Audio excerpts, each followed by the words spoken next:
Welcome to the Politics Guys, a place for bipartisan, rational, and civil debate on American politics and policy. I'm Michael Baranowski, a political scientist at Northern Kentucky University. With me today is my regular co-host, Cleveland area attorney and Republican factotum, Jay Carson. Good morning, Mike. How are you doing today, Jay? It's a dark day in Cleveland, but I'm here nonetheless. Yes, we'll try to put that behind us and get on with the weekend news. But yes, I too am mourning the end of perhaps an era. But anyway, that'd be for another podcast. So, I thought we'd start once again with trade. This week, the G7 countries, which are the world's 7 largest developed democratic economies, are meeting in Quebec, Canada. Now, the mood was understandably tense given President Trump's cavalier use, I'd call it, of a highly questionable national security trade law provision to impose tariffs on steel and aluminum. And he's using that because under that provision, he doesn't need congressional approval to put these tariffs in place.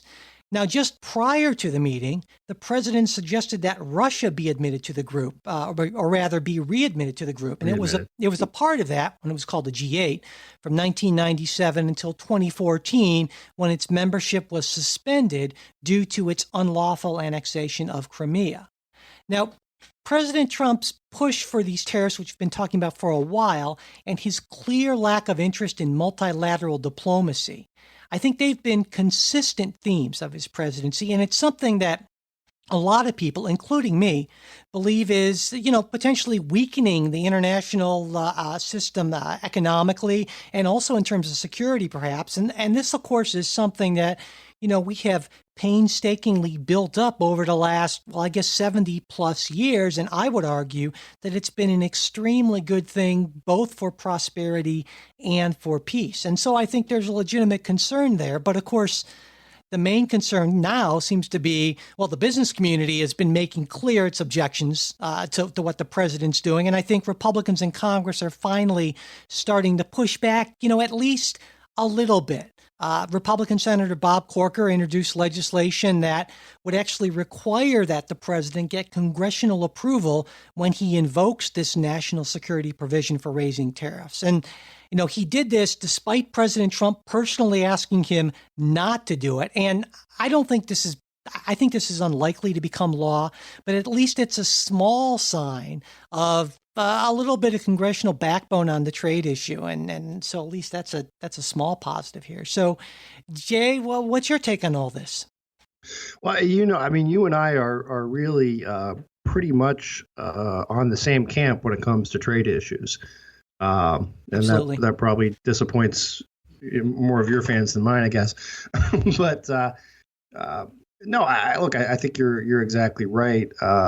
A strong international trade system has benefited the United States tremendously.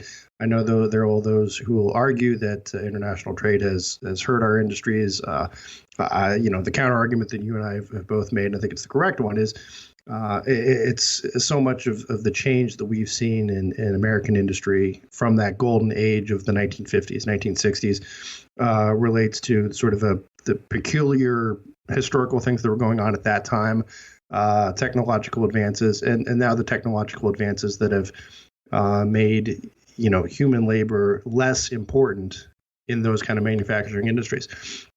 So all that said, I'm absolutely with you on that we ought not to be imposing tariffs, especially on our friends. That said, there has been some conversation that I understand took place at the G7 between Trump and not Macron, Trudeau, regarding NAFTA renegotiation. And to me, this still seems. I'm still of the mind that maybe what Trump is doing is he is being this extreme Trumpian sort of character, and throwing out these crazy trade war type tariff things as negotiating points, which he will then give away for some more modest adjustment to NAFTA or the current situation. And the same goes, I think it's interesting, word came that the Chinese have in response to Trump's tariff proposals, which would go actually into effect next week on the 15th, I believe, have sort of floated a counter proposal where they would, guarantee that they would buy. I want to say it was something like 70 billion. So that number sounds. That's the numbers that sticks out. I apologize if I'm incorrect on that. Of products from the U.S., which would cut into the trade deficit. If you're one of the people who believes that the trade deficit is in and of itself a problem, I'm not necessarily sure that all trade deficits are always a problem. So I mean, I'm looking at this in two ways. In one way, he's certainly not saying the things that I would like him to say. But secondly, he does seem to be getting some results. At least we don't know yet where it's going to end up. Well, let's say this. It could end up in a trade war, and that would be terrible. Or sure. It could end up in the modest sort of redrafting of some things, which would be not so bad. No, I understand. We'll actually talk about. I think we're going to talk about this in our midweek show, because a number of listeners have suggested that you're kind of making this sort of ridiculous Trump's playing three-dimensional chess sort of thing. But I understand your point is that clearly it seems like the president is playing chicken on this, and the results of chicken are either a win for you or a disaster. And that's why I called it a very cavalier attitude. So, as I understand it, you're not trying to be a Trump apologist here. You're just trying to say, well, perhaps this will work. We don't really know yet. Exactly. Yeah. But you recognize the downside. It's not the. And again, I'll say that I've said this the past couple of weeks, and I'll say it again. The attitude that we take in these negotiations, it's one thing to have that attitude when you're talking to Kim Jong-un. My way or the highway, tough guy playing chicken, sort of economic brinksmanship, and it's maybe even something to adopt more of that attitude when you're dealing with a regime like China. But it doesn't seem the sensible way to deal with the Canadians. Well, and also that issue about multilateral versus bilateral diplomacy. In fact, even Larry Kudlow, his chief economic advisor, said the president just doesn't like the multilateral stuff. He wants the bilateral. And when you think about it in terms of maybe how he's used to dealing with people, and that makes sense. But again, it's very clear to me as a student of this for a long time that we've moved into this multilateral world, and we can be a lot more effective in the long run. But of course, it takes a lot more patience, and you have to be willing to compromise. And patience and compromise are not two prominent parts of the Trumpian playbook, certainly. Yeah, well, we've been in this essentially, in terms of trade and economics globally, we've been in this multilateral situation since 1947, right? I mean, when we created, there was the Bretton Woods Agreement that created the GATT, and a lot of these international institutions for regulating trade throughout, the civilized world and kind of rebuilding after World War II. So, this isn't something brand new. Right. But it's brand new to him. Yeah. And again, sort of the WTO, again, that's nothing that is brand new. This has been out there, decades. So, I think, maybe it is just he's looking at this as a different way that he thinks he can cut better deals privately than he can working through the bigger system. And in some cases, look, I think you can make the argument the bigger system doesn't work great when you're talking about, again, someone like China and the intellectual property issue. Well, I would argue. I think that's again, maybe you've got to step up and go into that kind of brinksmanship mode. Again, I see it much less so when you're talking about proposing tariffs, which seem by all, and again, maybe he's playing three-dimensional chess, maybe he's not. I don't know. There could be, there's also a bunch of other possibilities, and that is, no, he is just spouting this stuff off, but the Chinese maybe are reacting as if they think he's playing three-dimensional chess. It could be, Wilbur Ross has sold Trump on this sort of protectionist strategy. which is again sort of anathema to typical conservative Republican pro-business stance on these things. But we'll see. Yeah, and and the issue of readmitting Russia, I think that's just an awful idea. In part because Russia, while the G7 is a collection of high-income democracies. And number one, Russia is not really high income. Number two, Russia is not a democracy. If you take a look at, for instance, the Freedom House rankings, and that's kind of like one of the most standard ones. You look at the G7 members, and they're like all in the upper 80s to 90s. That's on a 0 to 100 scale for freedom. Russia is something like I think in 20. Is the last 20 out of 100, just over China at like 14. So if we're going to expand the G7 to a G8, we'd want to admit a country more like India, which is, the seventh largest economy in the world and far, far more free than Russia, certainly. And so I don't know exactly what Trump is thinking here, but maybe he's just being provocative for the sake of being provocative. But of course, this is, another way where people who think that there are some ties here say, well, what's he doing here? He's just not doing himself any favors here. Now, I don't know if that's really the case. I think it's more the case if he thinks of Russia as Russia was as the Soviet Union, 30, 40 years ago, that sort of thing. But again, the world has changed. And sure, Russia's a large economy. It's the 11th largest economy in the world, but Brazil has a larger economy and they're a lot more free. India does, So I just think this is really backwards thinking. My sense on Trump and Russia, I think could be one or two things. Firstly, I don't get why he would just go and make that sort of statement. Again, sort of shouting it over the helicopter blades as he did was made it even worse. So I think, look, if we've got a tool for dealing with Russian expansionism, readmission to the G7 would be one of those tools. And if you want to make statements about, we'd be happy to see the Russians back as soon as they start abiding by the norms that we would expect of a Western democracy, and including getting out of the Crimea, having free and fair elections, yada yada, all that sort of stuff. That might be a good statement to make. The other thing I think I disagree with you in saying that Trump maybe sees the Russia as the Soviet Union of the 1970s. But I think he sees them as a counterweight to, for example, the Chinese or the North. And I think sometimes in his, and again, I can't tell what's really in his mind, but if you look at the things he said and done, and there is sort of a consistency in that. And I'll tell you, this isn't inconsistent. This was also consistent with the Obama Clinton reset. Was that listen, let's get the Russians on board, at least not as a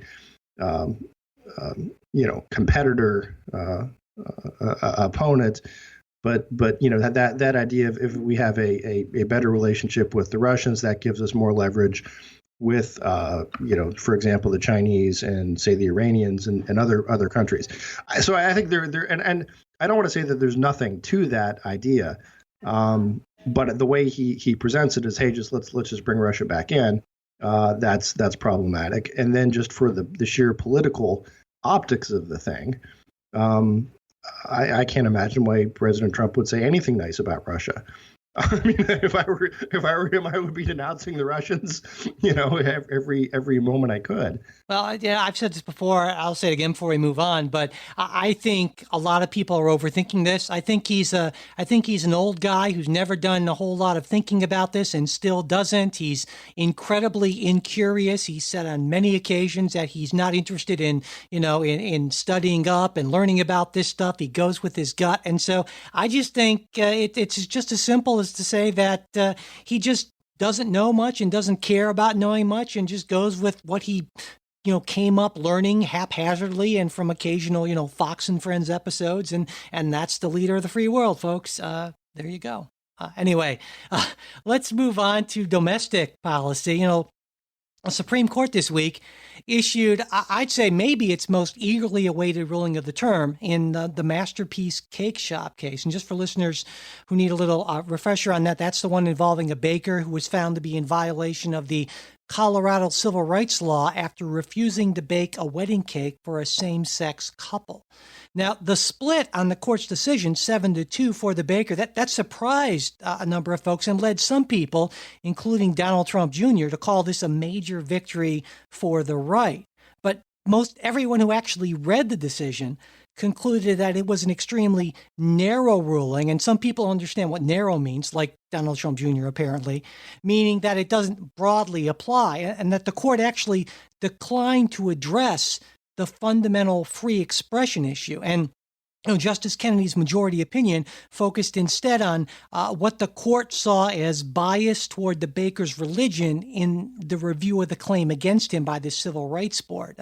For instance, in his decision, Kennedy writes, "The outcome of cases like this and other circumstances must await further elaboration in the courts, all in the context of recognizing that these disputes must be resolved with tolerance, without undue disrespect to sincere religious beliefs, and without subjecting gay persons to indignities when they seek goods and services in an open market." So, Jay, you're our legal expert. What do you think about this decision? Well, I think the first thing I'd say, and this is exactly the same thing I said when Obergefell was decided. One is Anthony Kennedy's world. We all just live in it. Yeah. And the second is, this is, I think, the right result, but the wrong way of getting there. Okay. And here's the problem, and this is exactly, and I want to be charitable to Anthony Kennedy, who, look, he's on the Supreme Court. He's been on the Supreme Court for 40-ish years. Been a long time, yeah. No, 30, I think like 35, maybe. Longer than I have. So, look, obviously he deserves some deference, but if you read his various decisions on so many of these issues, it's really difficult to find a clear guiding legal principle of here's what we're doing and why. It very much seems to be a case by case of this is the way I feel like this ought to go. And the problem is that when you have a decision like Obergefell, and Kennedy in that decision said, look, hey, I'm not saying that this is going to be any, I can't see how this would be any problem for anyone else down the road. And again, wasn't thinking about cake bakers, apparently. But now, you've got to deal with that sort of anomaly of not announcing like a real constitutional legal principle that can be guided and relied upon. But now we're in this funny case by case situation of, well, yeah, he's got a religious liberty right here, and we're not really going to. But the Civil Rights Commission acted badly, essentially, so we're going to avoid the prosecution. So here's the thing. Let's put it this way: as a Burkean, I think that's great. That's sort of taking that case by case traditional kind of, yeah, look, come on, let's cut this guy some slack, and that makes sense. But if this was the local trial court doing this, sort of settling this, come on, look, let's get rid of this. I think that makes sense. But when you're on the Supreme Court and you're pronouncing sort of here is the big legal principles that this is how we view the Constitution. The problem is one of the things you start down that road of sort of unprincipled decisions. It's going to lead to more unprincipled decisions to sort of make up for the results that you didn't intend or didn't see. Well, I understand what you're saying. I'll take issue with the idea that this is an unprincipled decision. I think it was perhaps not a courageous decision because there's a principle there, but it just wasn't really the principle that was at issue in the case. Exactly. And so I think, this was inevitable based on, previous precedent, in the sense that once you say that there is a fundamental equal protection right for same-sex couples, and I believe that was a correct decision, then you end up with some difficult cases where that fundamental right goes up against other fundamental rights like freaks. And this is difficult stuff. And the court clearly took the easy way out on this. I wish, well, maybe I don't wish they hadn't, given what I think might have happened if they hadn't, and maybe this was in part just so they could get the largest majority as possible. But one thing I well, and I think there's something to that too, in that because the court I think serves another function, and especially I think Roberts, and I don't. This is nothing that I know. This is just my sense, is that as Chief Justice, you wouldn't want 2 5-4 decisions coming on these kind of issues, and there is an interest in finding consensus, even if that consensus means you're dodging the bigger issue. So I get that. But at some point, they're going to have to. But yes, at some point they're going to have to face this bigger issue, because there will be a case where the Civil Rights Commission or whatnot does not seem to be arguably fairly biased, and then so that's why I said that they clearly punted this decision, and that is exactly. I mean, this is sort of the case of say, if you were to analogize it to a criminal case, which is, I suppose, was quasi-criminal. It's almost as like, look, here you're being charged with this crime. We don't know whether the statute is constitutional or not that you're being charged under. But the prosecutor buried evidence. So you're walking on that. It's I don't want to say technicality, but it's fact specific. Yeah. And I thought what was most interesting, maybe at least for me, was the concurrence written by Justices Gorsuch and Thomas. And folks who don't know, in that I'll try to summarize it as best as I can.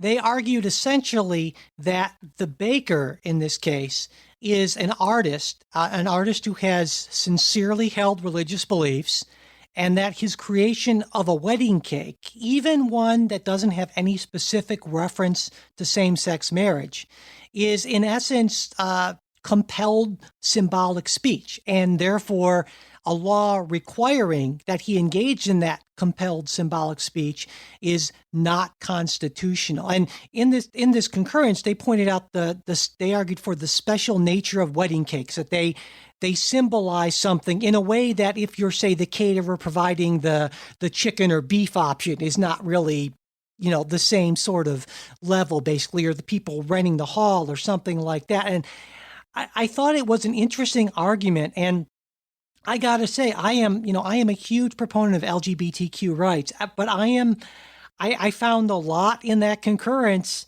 that made sense to me. And this is, again, one of these situations where I feel like, and again, I'm not sure if I would have signed on to that, but there's a lot worth considering. And this is another situation where I feel that sometimes my policy preferences push up against my understanding of the Constitution, and that's a difficult situation for me to be in, certainly. So no, well, again, that's another big sign of growth for you there. See, I don't think it's you keep on calling it growth, but I think I've been pretty consistent. I'm kidding. I'm kidding, because I've known you for years, but no, I think you're right in that the current concurrence there is a principle out there that they float, and that principle is that look. It's one thing to say I am denying service to someone on the basis of their sexual orientation.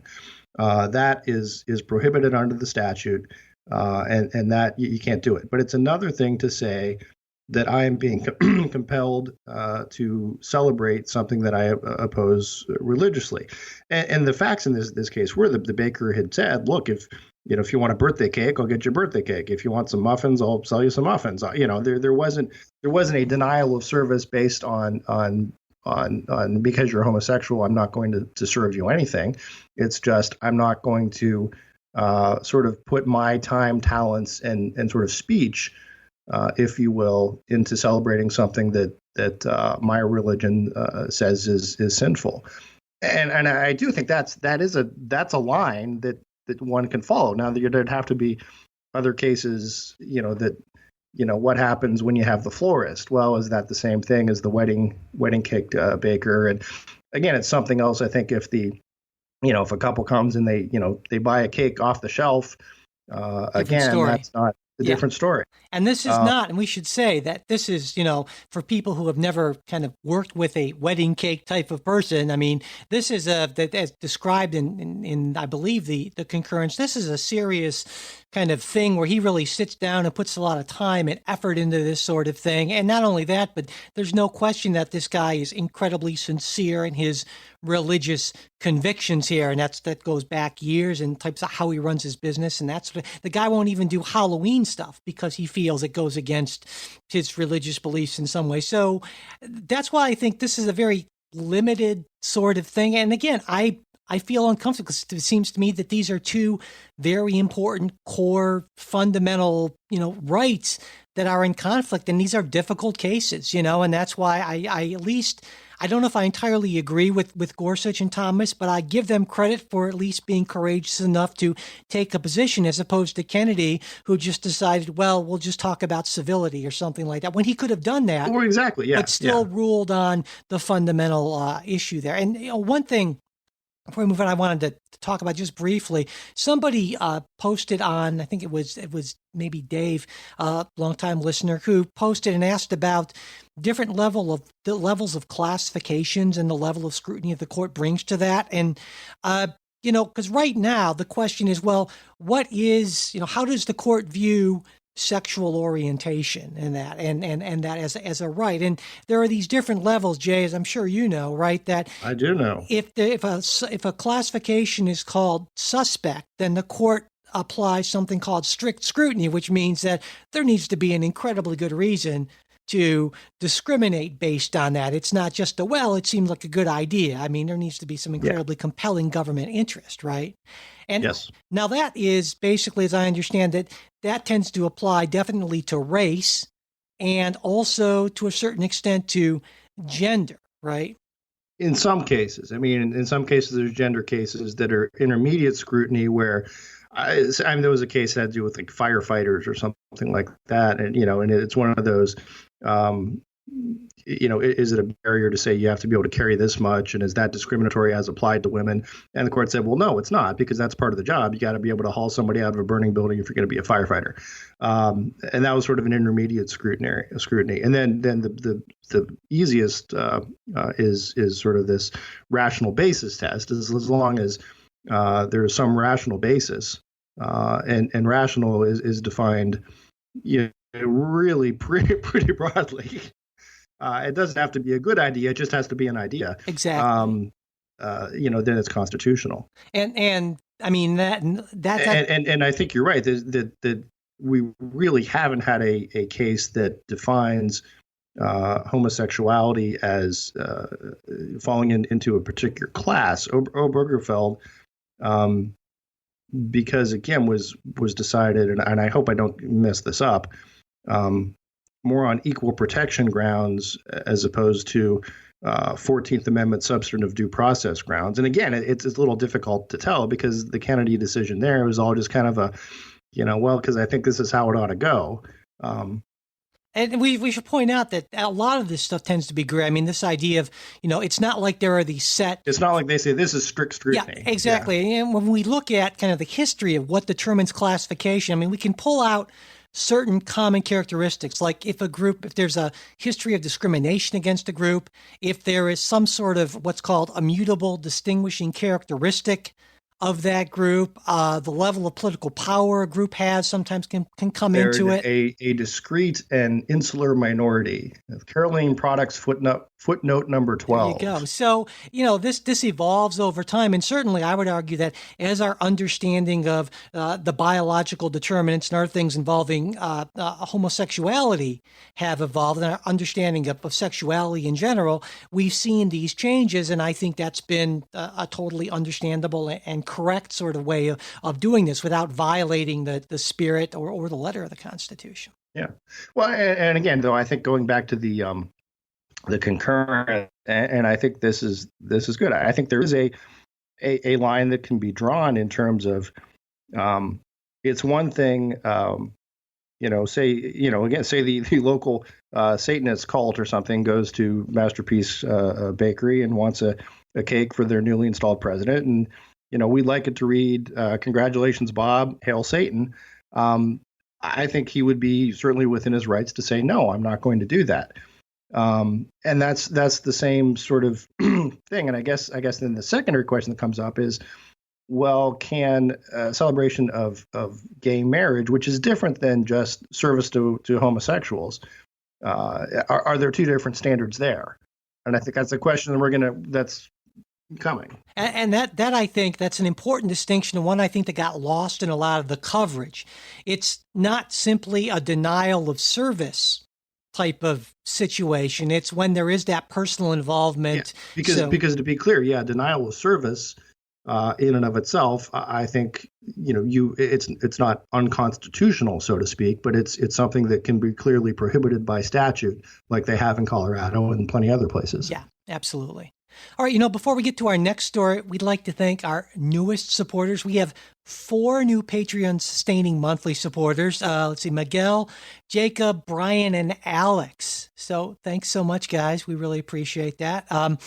Also, Patreon supporters Dan and Mike doubled their previous monthly pledges. Thank you, guys. Yeah, it's been a great week for that. Now, Miguel wrote, "The Trump era highlighted my political ignorance, and though I wanted to learn much more, political news is so patronizing and off-putting to me. Not so with you guys. Your podcast helped me further crystallize my own ideologies without the usual bickering that gives me political agita. As a newly discovered social liberal with severe progressive leanings, I'm usually about 85% Mike, 15% Jay." That sounds about right, I'd say. Ultimately making both of your voices essential to understanding myself. Thank you for all you do. I'll take the 15%. That's Take what you can get, Jay, absolutely. Alex also wrote in. She wrote, "Thank you so much for putting together your show. I recently decided to take a more active role in learning about American politics and keeping up with current events, and your show has been very informative and fun." Well, we try to keep it fun, too. Yeah, absolutely. And Mike had this message for us. "Hey, guys, I just upped my pledge here on Patreon. It's really valuable to have some very civil debate like yours available to everyone. It has helped me a lot in understanding American politics as a person who lives in Mexico. I always find the arguments on both sides are making to be compelling and valuable. I hope this helps you to continue your great work. Keep it up." Well, thank you very Mike. much. Yeah. And finally, there's Steve, who made an extremely generous, sustaining monthly support pledge through PayPal.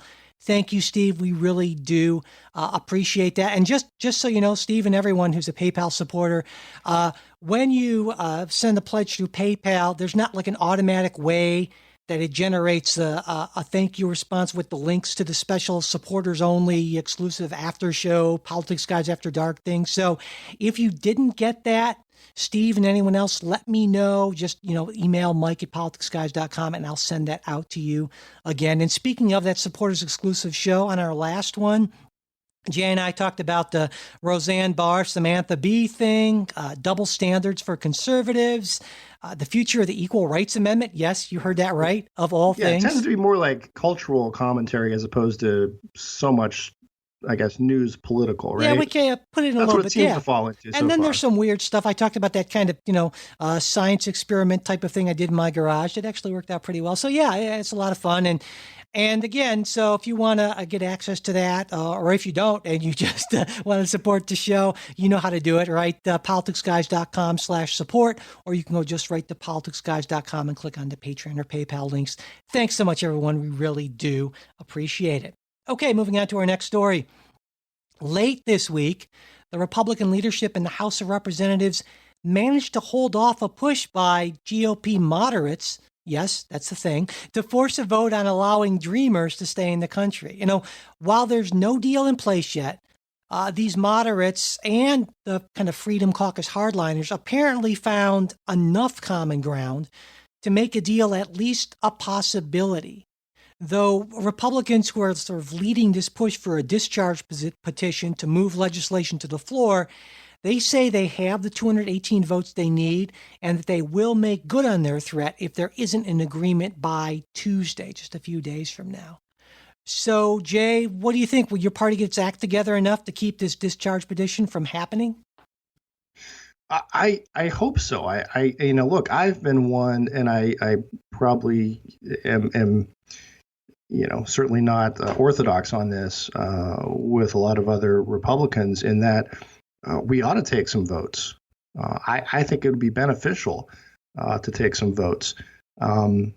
Particularly if you're looking strategically at the House races that you want to win, have to win, those are districts that Republican districts that President Trump is not necessarily popular in, and I think those are districts where you can make the really smart policy choice and say, look, we need to do something about the Dreamers just from a moral, humane, standpoint. But we also need to do something about illegal immigration going forward. And I think, if you look at the proposals or the polls, the idea of Dreamers, poll very, very high. And even among the same polling group, people say, yeah, they really support these people who were brought here. They didn't have any choice in the matter. As kids, they've lived here as Americans all their life. They are, but for the citizenship, as American as any kid born here in America. There ought to be a path to citizenship, or at least not making these kids illegal.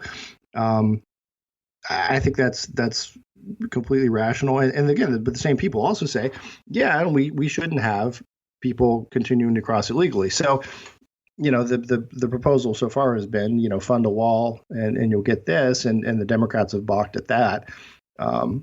I think it would benefit Republicans to be able to take a vote on this, up or down. And look, those and I'm thinking this is purely from a strategic point.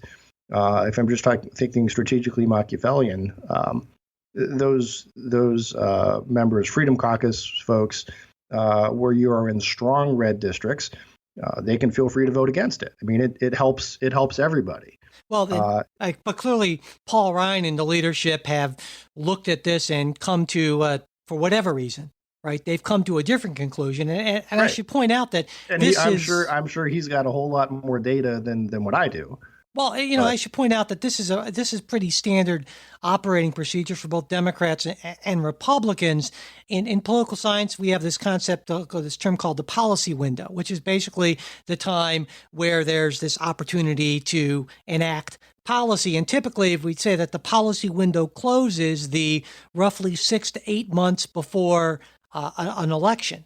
And that's just because the leadership tends not to want to force anyone to make tough votes, whether it's, votes that might hurt them in primary challenges or in other ways. And so it generally doesn't happen. So this is not an unusual thing. In fact, but here's the thing, but to me, it made sense. I can see that delaying of not wanting the votes before primaries.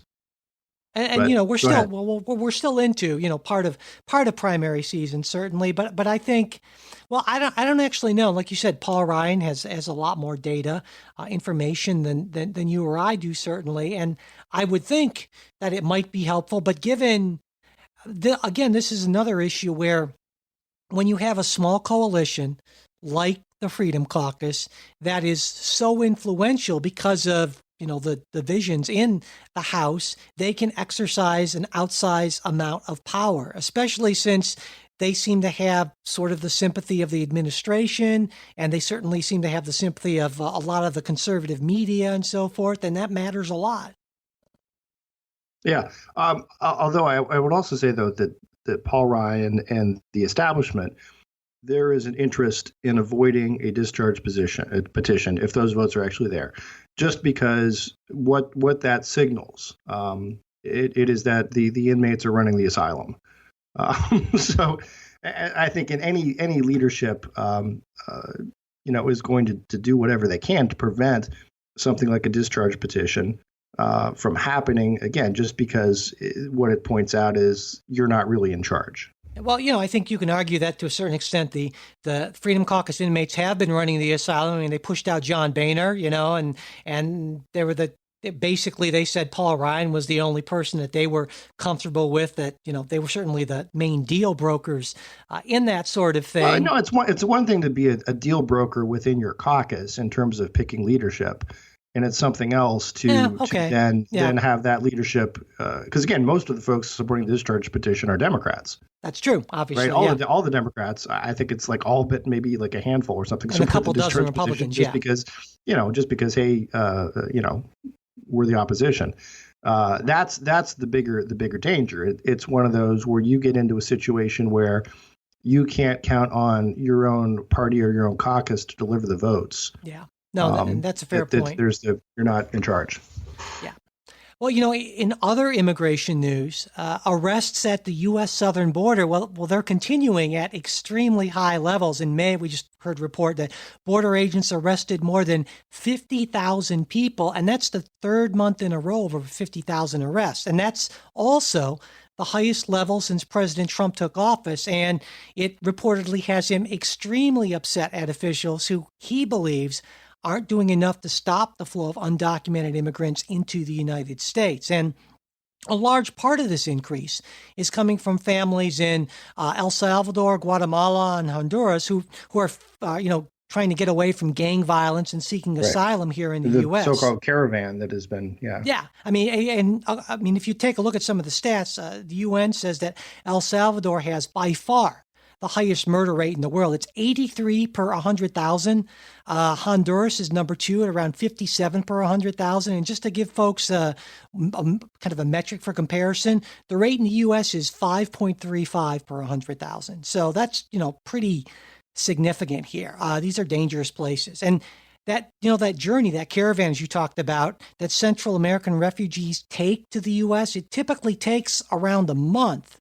And so it's certainly possible that these harsher U.S. policies, which are not quite that old or right around that old, including the recent and very controversial policy to separate children from their families, that may not have had time yet to have an impact on the refugee flow, I think. So, Jay, we haven't yet talked about the new family separation and zero tolerance policies, but with these numbers coming out and being reported this week, it seems like a good point to get into that.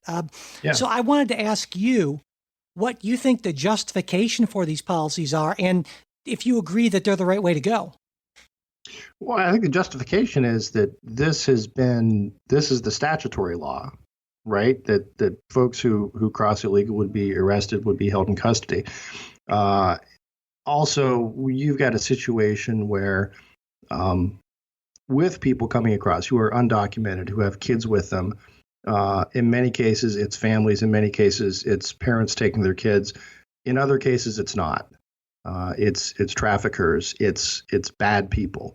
And I think there is an interest in protecting kids who are being brought here by people who might not have the best intentions. The other thing is look, if we're going to have this system where we actually apprehend and hold people for crossing the border illegally, and I think look, most even if you're not an immigration hawk, I think you'd have to say this is a problem. You can't just let everyone flow in. This is not an irrational policy. Now there may be better ways to handle it. In terms of, can we figure out if people provide proof that they're the actual parent and these are their kids, and can we put them in more humane conditions and the parents aren't necessarily being incarcerated? But I think that it's been exacerbated because of this recent wave coming in that we haven't seen. Again, it's a result of so much of the violence in Central America, much less so than anything that's going on in Mexico. Yeah, a couple points on that. Number one, it seems to me, in part of a larger trend with Trump policies, where a policy is announced without the actual infrastructure in place to be able to roll it out well. And so I think, we certainly knew that this influx was there, but the president's a very impatient guy. He wanted this right away.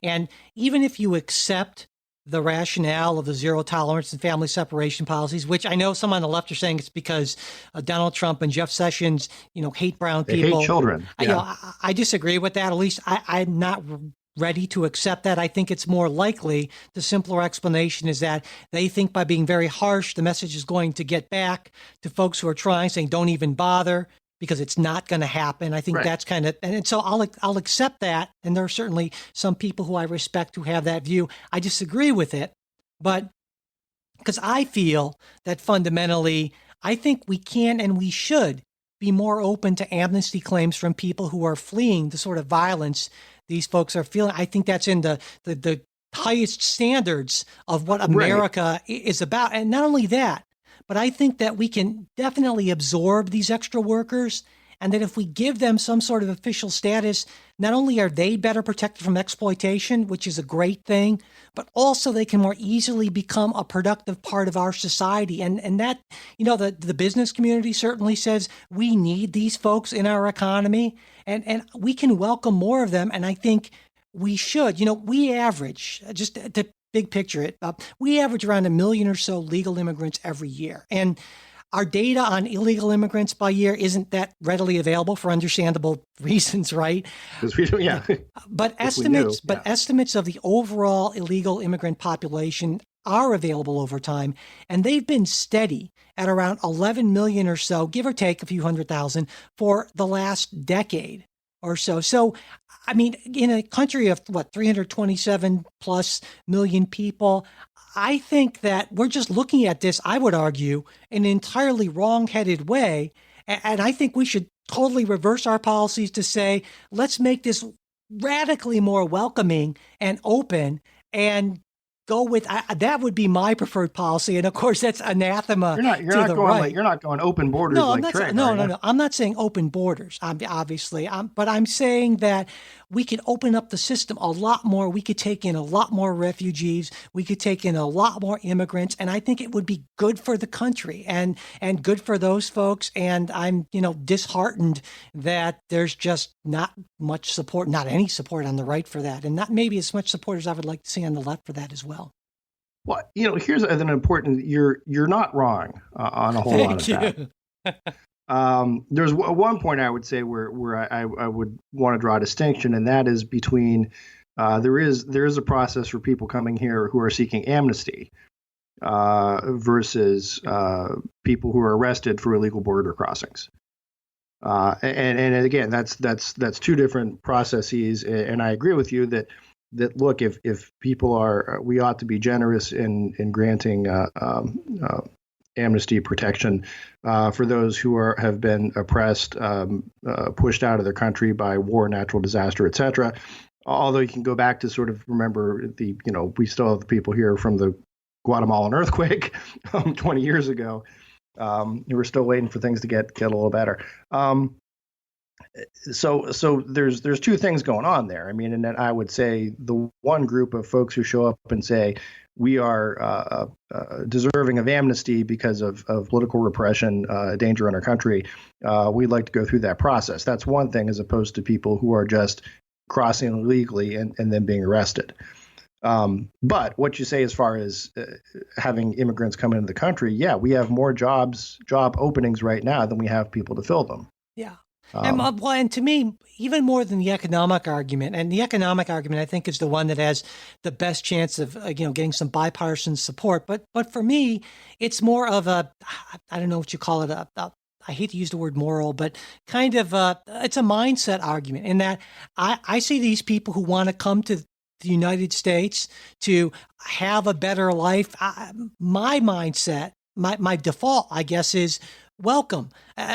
Come on in, be part of this great thing that we're doing. We welcome you. We want you to be part of this incredible society, this thing we've built up. And I feel like there are far too many people who, for a lot of reasons, some of them understandable, are saying, this is our country and you folks stay out. We don't want you. We don't need you. You're not like us. And we just rather you just stick in your own place. And that's just fundamentally just anathema to me, at least. Yeah. No, and to me also. But here's this is I'm gonna, and Mike, this, but a lot of our listeners might not. Back in college, I actually spent a couple summers teaching English as a second language to immigrants. I also worked with an agency that helped to resettle immigrants. Some immigrants who fled rather quickly from Eastern Europe and the Soviet Union and so much of my experience in working with those people are that these folks are perhaps some of the greatest Americans, and really carry what we see the right vision of America to be, and that is, I'm going to go there, I'm going to work hard, I'm going to follow the rules, I'm going to make it, I'm going to make this a better place. And that is true of so many of these folks who came here through tremendous difficulties, and also because of the places they're from, have tremendous appreciation for both the political freedoms here and the economic opportunities here. I was once at a event where former UN ambassador, yes, Jean Kirkpatrick, made the point that one of the great benefits we get from refugees, from immigrants, is sort of this refreshing of the American dream, of this this appreciation. So I am with you 100% on that. The other thing, though, that I think, and I also agree that I think it's terrible and un-American to have this idea of, we don't want these people because they're not like us. But there's another argument that is a legitimate one, and that is, if we're going to be a country of laws, we have to enforce those laws. And we can't just be open borders, and we've got to have a system. And again, I think that's just where the holdup has been. If we can create some sort of a system where people say, I'm here, I want to follow the rules, I want to get a job, I want to contribute, then welcome. But the problem is, if we have people who aren't following the rules.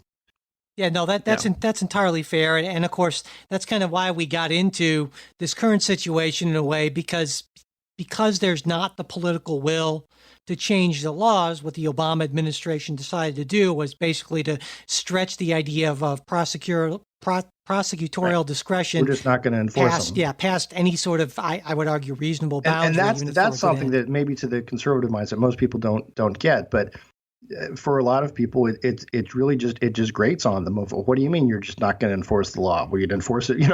If I tried to cross over illegally to some other country, they'd enforce the law against me. I think that's the problem. There's that disconnect with a lot of conservatives, and I'm not going to say there aren't people who are sort of xenophobes who just say, no, we don't want them because they're not like us. But I think there's a significant amount of folks who will simply see this as, this is law and order issue, and we need to have a process. Right. And you're obviously distinguishing between the people who see that as a process issue and those people who see that as use that argument as a cover for their xenophobia or racism or things like that. Yeah. Okay. There's one story I wanted to get into. I don't have to go into it in great depth, but I at least wanted to hit it. I know we're running a little long, but we have to talk a little bit, I think, about pardons, not just President Trump's pardon of Alice Marie Johnson, who was championed by commutation. Yeah, commutation. Sorry, by a celebrity and a recent Oval Office visitor, Kim Kardashian, but also President Trump's tweet this week. Let's see, as has been stated by numerous legal scholars, I have the absolute right to pardon, which he wrote in all caps for some reason, myself. But why would I do that when I have done nothing wrong? So. A couple of things here. First off, I wanted to say on the Johnson pardon, it seems to me to be a reasonable pardon, reading about her case and so forth, nonviolent drug-related offense. She served 20 plus years, that sort of thing. My problem with it isn't the pardon per se. It's this idea that when you go against this process, that, I'm sure there are a lot of people who are just as worthy, if not more worthy, which is why we have a process.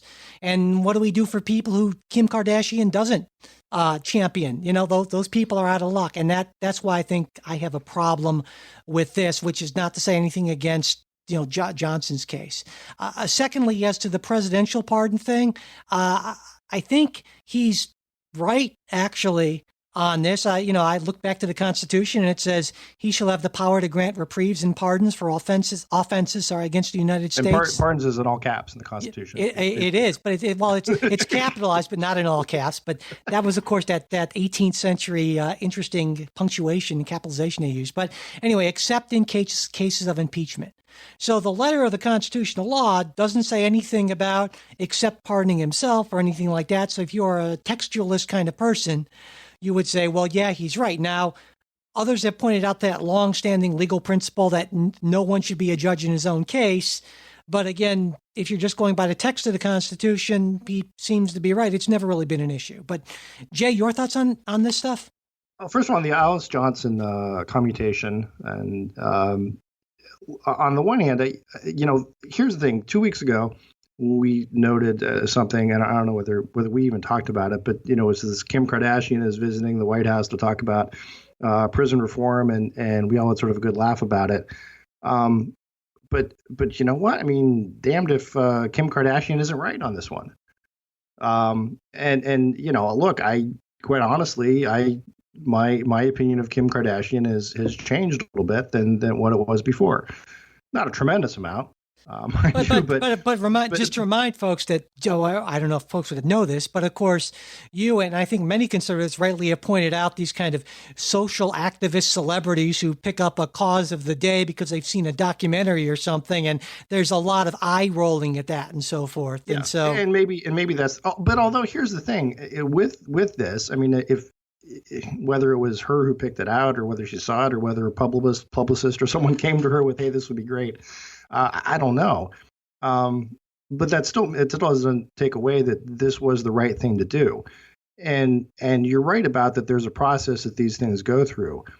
But if someone like Alice Johnson isn't being flagged in the process of, hey, this is someone you ought to look at commuting the sentence for, and she had been through that process before, then maybe we ought to re-examine that process.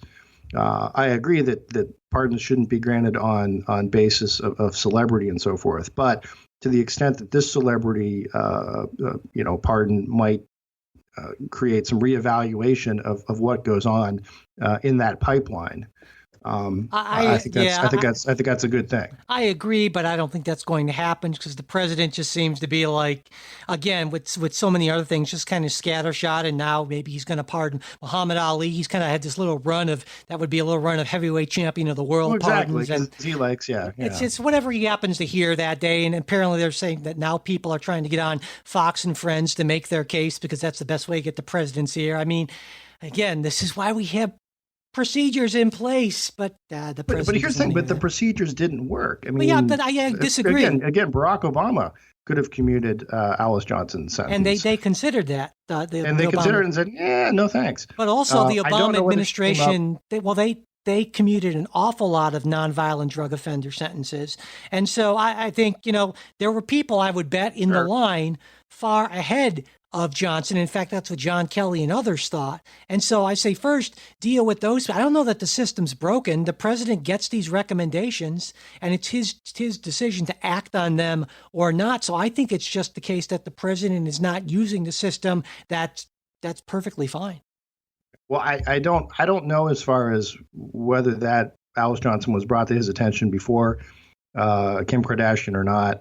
That's something that we just don't know. But I think regardless, this is a good thing. I am also, in many ways, I shouldn't say many ways, but depart from what people think of as Republican orthodoxy on prison and justice issues.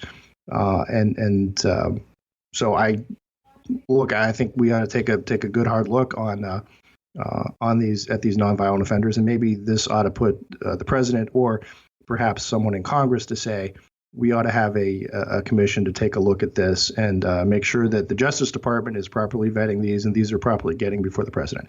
On the constitutional issue of can the president pardon himself, I agree. I think you're right. I think he probably can. To me, I think, and many famous constitutional scholars agree with me. Who's more deserving of a pardon than Donald Trump? I'm sure that's what Donald Trump would say. The idea is, listen, the remedy for criminal or inappropriate acts while you are the president is impeachment. And that is the sole remedy. I think there's a question, can you be prosecuted for something after you're out of office that you did in office? To me, I think that's probably an open question. We've never really encountered it. But the Constitution seems pretty clear that he can pardon himself, except he can't unimpeach himself. So, well, I would think that President Pence would go ahead and pardon Donald Trump, just like President Ford did of Richard Nixon, if it came to that. But yeah, exactly. So we'll see.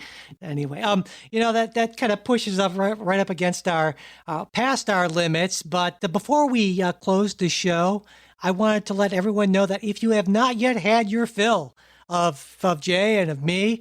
In just a few minutes, we're going to be doing our special supporters exclusive Politics Guys after show, whatever. And this week, I'm thinking we'll talk about that pseudo Super Bowl rally at the White House with the no Eagles fans. Maybe the emergence of China. You heard that mysterious illness that diplomats in the U.S. were getting in Cuba. That's kind of a weird thing. And also maybe EPA Chief Scott Pruitt's ethics issues, which now encompass, let me see, Chick-fil-A franchises, used Trump Hotel mattresses, Ritz-Carlton moisturizer, and fancy fountain pens. It gets weirder all the time. So if you're interested, again, that's for our supporters as a special little thank you. And thank you, everyone, for listening to this episode. We do hope you like what you heard. And, of course, your support is what keeps us going, and we truly appreciate it. You know how to support us if you want, politicsguys.com/support, or just go to politicsguys.com and click on either the Patreon or the PayPal links. And, of course, subscribing to the show and sharing episodes helps out a lot. Word of mouth is really the best advertising. Leaving reviews and ratings on iTunes also is really helpful. If you want to get in touch with us for any reason, mail at politicsguys.com, or if you'd rather do it on Facebook, facebook.com/politicsguys page. We're also on Twitter at politicsguys. The executive producers of the Politics Guys are Michael Baranowski, Jay Carson, Trey Orndorff, and Bruce Johnson. Today's show was produced by Michael Baranowski. We'll be back with the new show on Wednesday. We hope you join us.